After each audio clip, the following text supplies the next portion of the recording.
दोस्तों, बिहार में एक खबर बड़ी तेजी से वायरल हुई है। यूं कहिए कि एक खबर बहुत तेजी से चली कि कांग्रेस पार्टी जो बिहार में अपनी जमीन तलाश रही है, दरअसल एक बार फिर से वो राष्ट्रीय जनता दल के सामने यानी लालू प्रसाद यादव के सामने नतमस्तक हो गई। अखिलेश प्रसाद सिंह ने बयान दे दिया कि चाहे जो हो जाए, कांग्रेस पार्टी चुनाव तो आरजेडी के साथ ही लड़ेगी। सीएम फेस को लेकर थोड़ा विवाद जरूर है, लेकिन ये तय मानकर चलना चाहिए कि कांग्रेस और राजद ही महागठबंधन में साथ लड़ेगी और उनके साथ लेफ्ट की पार्टी होगी। लेकिन दोस्तों, क्या ये सच में होने जा रहा है? और ये सवाल हम क्यों उठा रहे हैं? ये सवाल हम इसलिए उठा रहे हैं क्योंकि ऐसा कुछ भी नहीं होने जा रहा है। अखिलेश प्रसाद सिंह के बारे में आप सभी जानते हैं, हमारे जितने दर्शक हैं और बिहार के ज़्यादातर लोग जो कांग्रेस और राजद से ताल्लुक रखते हैं या मतलब कहिए कि उनकी खबरों को देखते हैं, उनको पता है कि अखिलेश प्रसाद सिंह भले ही कांग्रेस के पूर्व प्रदेश अध्यक्ष रहे हैं, लेकिन ज्यादा हिमायती वो लालू यादव के रहे हैं। लालू यादव ने तो मन से कहा था कि राज्यसभा का सदस्य अगर अखिलेश प्रसाद सिंह हैं तो वो उनके चलते हैं, मतलब लालू यादव के चलते हैं। तो सच्चाई क्या है, देखिए इस वीडियो में हम एक लंबा विश्लेषण करेंगे और हम चाहेंगे कि हमारे जो दर्शक हैं इस खबर के साथ बने रहिएगा, क्योंकि बहुत सारे अपडेट हम लेकर हाजिर हुए हैं। देखिए दोस्तों, पिछले 3 दिनों से कुछ निजी कारणों से मैं खबर आप तक नहीं पहुंचा पा रहा था, लेकिन कमबैक हुआ है और इस वीडियो में चर्चा होगी कि आखिर कांग्रेस की रणनीति क्या है।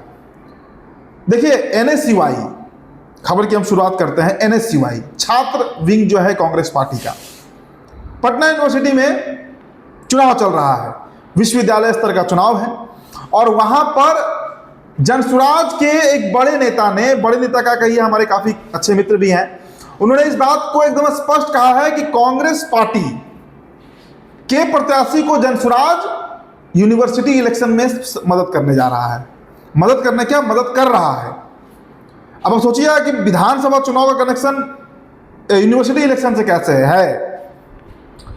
प्रशांत किशोर दोस्तों सूत्रधार बनने जा रहे हैं। सूत्रधार मैं कह रहा हूं, जो तीसरा मोर्चा बिहार में बन सकती है जिसकी चर्चा होती है, उसके सूत्रधार प्रशांत किशोर बनने जा रहे हैं। और प्रशांत किशोर को लेकर पहले भी यह विवाद उठते रहा है, उनके वैनिटी वैन को लेकर उठा है। कांग्रेस के पूर्व सांसद का वैनिटी वैन था, जहां तक खबर आई थी कि प्रशांत किशोर की सांठगांठ कांग्रेस पार्टी से है। और कांग्रेस पार्टी, आप ये बात कहीं नोट कर लीजिए, किसी भी कीमत पर कतई आरजेडी के साथ इस बार चुनाव नहीं लड़ने जा रही है। एकदम स्पष्ट है ये इसमें बहुत ज्यादा इबट नहीं है। चुनाव कांग्रेस लड़ेगी, अकेले ही लड़ेगी, थर्ड मोर्चा तीसरा मोर्चा बनाकर लड़ेगी। अब तीसरा मोर्चा में जो जनसुराज के नेता ने हमसे बताया, जो दावा किया, वो आपको हम बता रहे हैं। थर्ड फ्रंट जो बनेगा उसमें कांग्रेस पार्टी होगी, उसमें जनसुराज रहेगी, उसमें मांझी और लेफ्ट को लेकर अभी विवाद है। अभी तक तो लेफ्ट का नाम चल रहा है कि लेफ्ट जो है वो जा सकती है, मतलब जो वाम दल की पार्टियां हैं, सीपीआई एम मतलब मार्क्सवादी और सीपीआई माले मतलब सीपीआई एमएल, ये जो 3 पार्टियां हैं वाम दलों की, ये जा सकती हैं तीसरे मोर्चे में, मतलब तेजस्वी प्रसाद यादव का साथ छोड़ सकती हैं। अब इसमें मांझी जी का भी नाम जोड़ा जा रहा है। हालांकि देखिए, ये पक्के तौर पर अभी नहीं है कि कौन जाएगा, लेकिन ये दल जो है, चाहे आप वाम दल कहिए, जनसुराज कहिए, कांग्रेस कहिए, इनके साथ आने की पूरी संभावना है। पूरी चर्चा है कि साथ आकर चुनाव लड़ेंगे। अब देखिए, ये तो यूनिवर्सिटी इलेक्शन पर हम फिर वापस आते हैं। देखिए, यूनिवर्सिटी इलेक्शन में जनसुराज कांग्रेस को समर्थन कर रही है, इसका स्पष्ट मतलब है कि प्रशांत किशोर ने अपना समर्थन कांग्रेस को दिया है।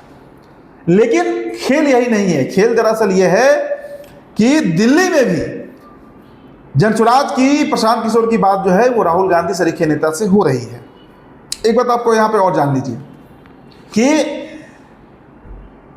कई ऐसे उदाहरण हैं जिसको आप देखकर समझ सकते हैं कि बिहार की राजनीति में चल क्या रहा है, खासकर महागठबंधन में। तेजस्वी प्रसाद यादव ने करीब 3 महीने 3.5 महीने का यात्रा किया बिहार में, जनसंवाद यात्रा, कार्यकर्ताओं से मिले। उस पूरे यात्रा की मैं बात कर रहा हूं दोस्तों, कहीं पर भी क्या कांग्रेस का कोई नेता आपको दिखा? 4 सीटों पर उपचुनाव हुआ, इमामगंज, बेलागंज, तरारी और रामगढ़।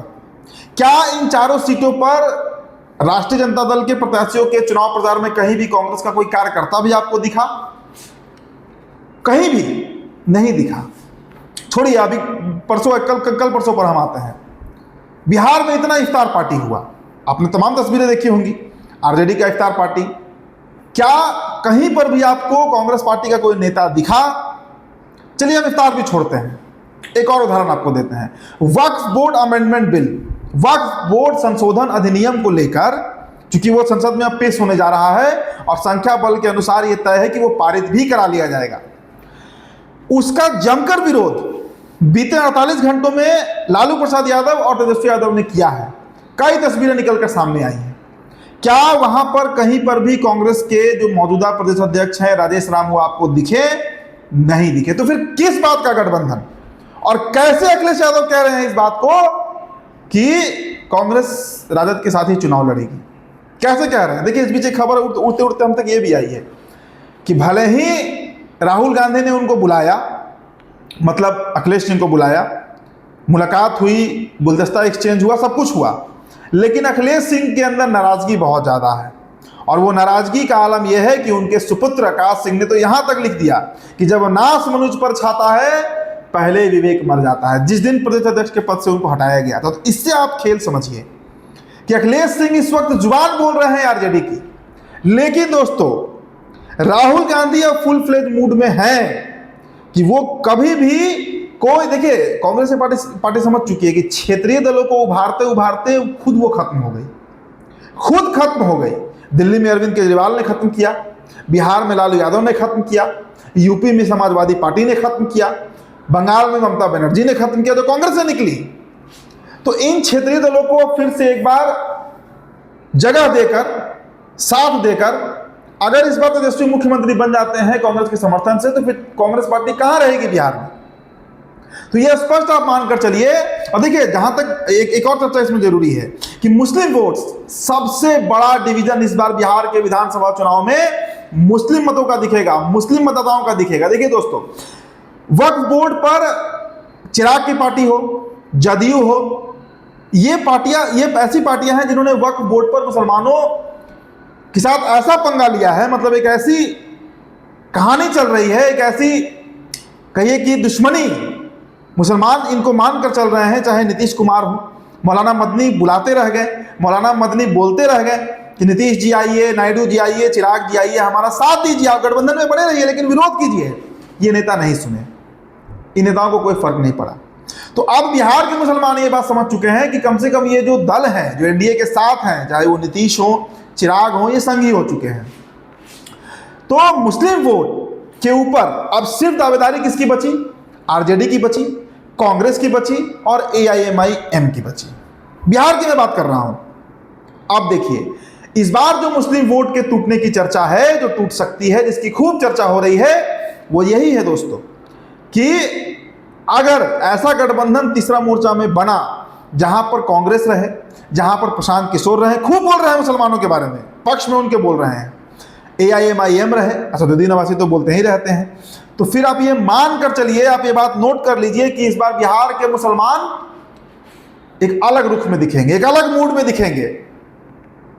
क्योंकि आरजेडी ने भी वक्फ को लेकर प्रदर्शन किया, लेकिन सबसे अंतिम दौर में, जब बिल पास होने वाला है, जब बिल प्रेजेंट होने वाला है संसद भवन में, तब नींद टूटी है तेजस्वी यादव और लालू प्रसाद यादव की। जंतर मंतर पर इतना प्रोटेस्ट हुआ, बिहार से कोई लीडर नहीं बोला, बिहार के मुसलमान मुंह ताकते रह गए।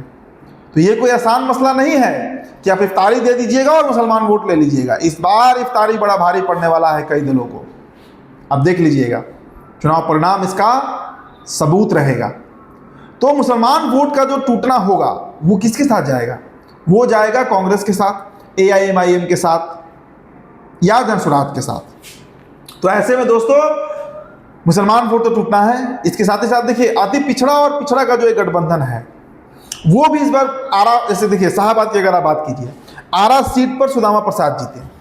वाम का गढ़ माना जाता है भोजपुर शाहाबाद का इलाका, और आरा का जो जीत है, जो काराकाट का जीत है, वो इस तरीके से मतलब वहां का पासा पलटा है कि वाम दल वहां बड़ी मजबूत हो गई है फिर से। अब 2020 का चुनाव परिणाम उठाकर देख लीजिए, 22 सीटों पर, जो 22 सीटें शाहाबाद के, बक्सर, भोजपुर, रोहतास और कैमूर, 4 जिला पड़ता है, वहां के 22 सीटों का परिणाम देखिए। 19 सीटों पर महागठबंधन जीती थी और वाम दल के चलते जीती थी। तो वाम दलों का एक अपना खेल है, एक अपना वोट बैंक है जो उनके साथ रहता है। वो भी अगर चले गए थर्ड फ्रंट में, तीसरे मोर्चे के साथ, तब आप आकलन कर लीजिए कि क्या चुनाव परिणाम हो सकता है। मतलब कितना बड़ा झटका नीतीश कुमार को भी लगेगा अति पिछड़ों के नाम पर, और राजद को भी लगेगा मुसलमानों के नाम पर। तो एनडीए को भी नुकसान है और महागठबंधन को भी नुकसान है। और देखिए, राहुल गांधी इस बार मूड में है।